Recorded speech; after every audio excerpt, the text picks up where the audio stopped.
आरक्षणावरून मुख्यमंत्री आणि दोन्ही उपमुख्यमंत्र्यांमध्ये बैठक होण्याची सुद्धा शक्यता आहे। उपमुख्यमंत्री एकनाथ शिंदे तात्काळ आता दरेगावातून मुंबईमध्ये दाखल झालेले आहेत। त्यामुळे आता या तिघांमध्ये आता जी बैठक होईल यातून या बैठकीतून जरी आता मार्ग निघतो का हे सुद्धा पाहणं महत्त्वाचं ठरणार आहे।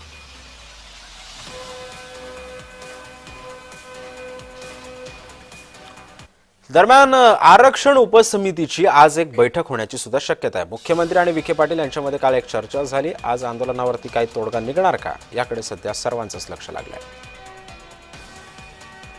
त्यामुळे आपण पाहतोय सध्या आज आरक्षण उपसमितीची बैठक होण्याची शक्यता आहे।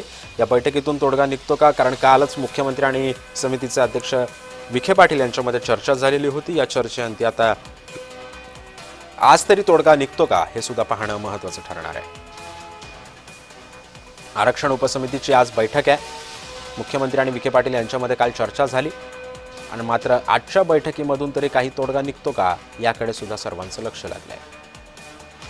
आज उपसमिती आरक्षणाची आज बैठक होण्याची सुद्धा शक्यता आहे। या संदर्भामध्ये अधिक माहिती देतात आमचे प्रतिनिधी महेंद्र जोयल सध्या आपल्यासोबत आहे। महेंद्र, काल मुख्यमंत्री आणि विखे पाटलांमध्ये एक बैठक होते आणि आज आरक्षण उपसमितीची सुद्धा बैठक आहे। या बैठकीला नेमकं आता कोण कोण उपस्थित राहतंय, कुठे ही बैठक होते आणि आता या बैठकीतून काय मार्ग निघू शकतो?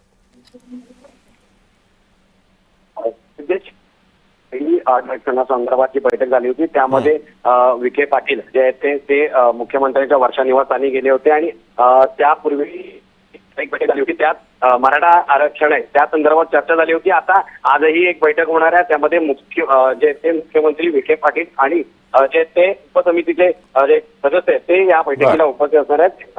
आज कोणते मुद्दे जे ते घ्यायचे आहेत यावर जरांगीला कळवायचं आहे, त्यावर चर्चा होणार आहे। मात्र ही बैठक आहे ती विखे पाटलांच्या सिल्वर स्टोन या निवासस्थानी होणार आहे आणि या बैठकीत नेमकी चर्चा काय होते ती या बैठकीनंतरच समजू शकेल। बरं, धन्यवाद महेंद्र, तुम्ही दिलेल्या अधिक